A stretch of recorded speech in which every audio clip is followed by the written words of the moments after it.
สบายดีมื้อนี้มาตลาดเซโนเด้อพี่น้องครับ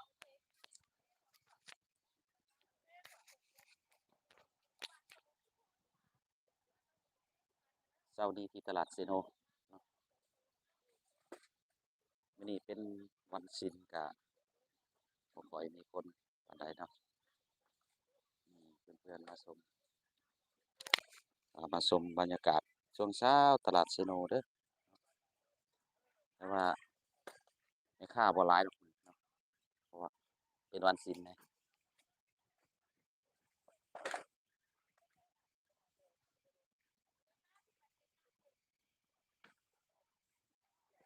เนาะก็จะมีขายหมักเบ็งขาย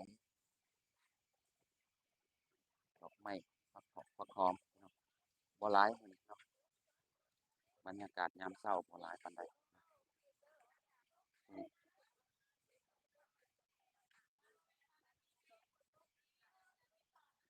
มีลูกต่อลูกผึ้งเนาะ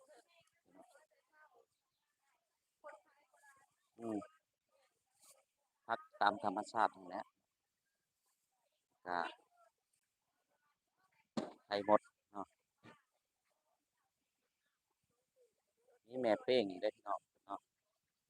แม่เป้งผักตอกผักติ้วนั่นให้พี่น้องมาชมเนาะบรรยากาศยามเช้าเด้อ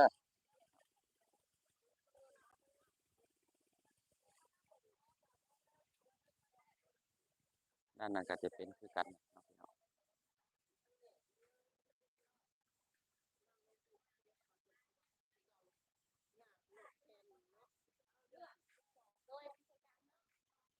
ถามฮะ